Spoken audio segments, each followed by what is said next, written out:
This is an unofficial guide to extracting data in a useful way from GPAD and of configuring appointments within SystmOne. Work on capturing appointment data began in 2017, and GP activity and waiting times data was published monthly from 2021 alongside hospital data. Currently, primary care is using this data for IIF indicator ACC08 and to evidence improvement for the Capacity and Access Improvement Plan. Politically, this data is necessary for contracts and budgets. Not every interaction between the practice and the patient needs to go on the appointment ledger. Only interactions between staff who usually have appointments and patients or their representatives. GPAD extracts from the appointment ledger only. Extracts are weekly, and changes made in SystmOne will only count going forward. PCN dashboards are being rolled out, which will include extracts from PCN hubs and allow an overview of all practices in a PCN. At the time of writing, PCN dashboards can be applied for via NHS Digital. Like the GP dashboard, it is best configured from left to right. The organisation breakdown can view all individual practices, the shared hub alone, or the entire PCN statistics. This table shows the time from booking to appointment for all appointments, not only those mapped to the 8 that count towards ACC08. By mapping month by month, this measure can be used to show overall improvement and provide evidence in the Capacity and Access Improvement Plan. The appointments need to be broken down by national slot type for further analysis. Scrolling down to the next table, change these two column headers.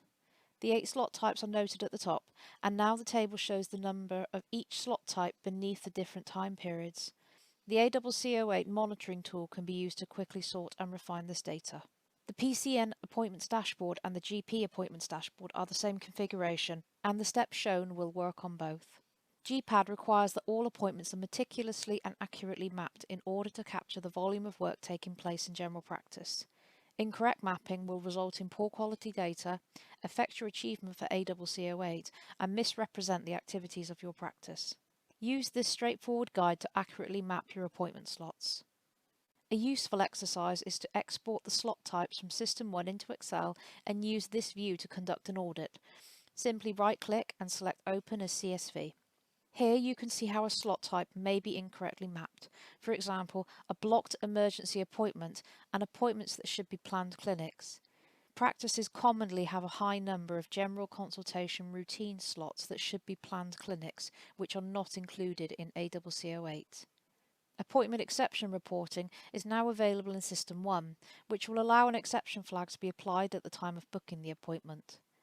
The exception drop-down will only be visible when booking appointments mapped to 4 of the 8 slot types applicable to ACC08. See the guide in SystmOne for further information. Patients making their own appointment online cannot give an exception reason as to why their appointment is more than 2 weeks in the future.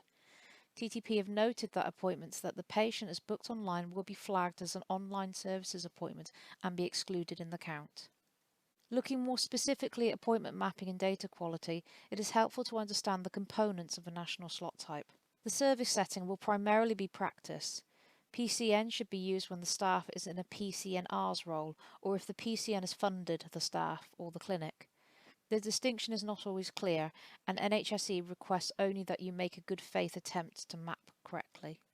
The third available service setting is extended hours. It is required to map all appointments delivered as part of enhanced access under this service setting, whatever time they take place.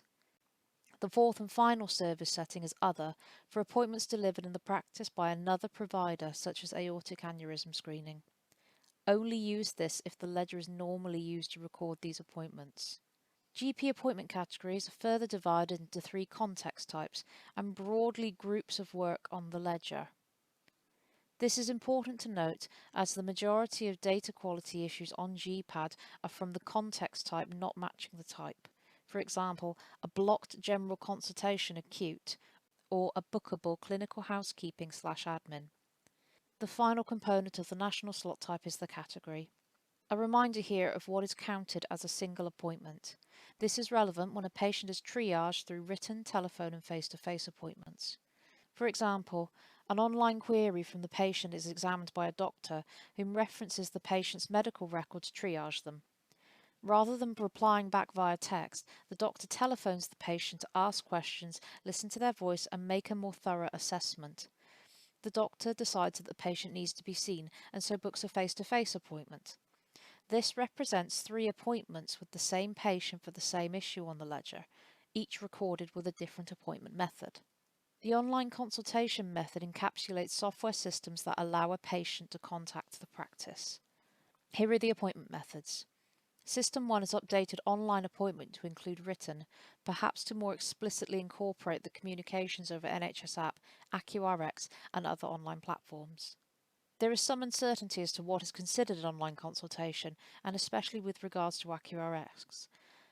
A simple test is to ask if there would have been an alternative communication with this specific patient if the AccuRx hadn't been sent, such as a phone call or a face-to-face appointment. If the answer is yes, then it's an appointment. A common use of messaging platforms like AccuRx is for practice-initiated contact with the patient as a result of clinical audits, a test result, a clinical letter, and so forth. The wording for categorizing an online consultation is patient-initiated. However, if a message is sent as a result of a clinical decision regarding that specific patient and would otherwise have been a phone call, then a practice-initiated SMS counts as an appointment and can be captured on the ledger. In practical terms, the appointment ledger gets very busy in order to have all of these appointment categories and methods available on the screen to book into. Unused slots in triage and on-call rotas are inevitable.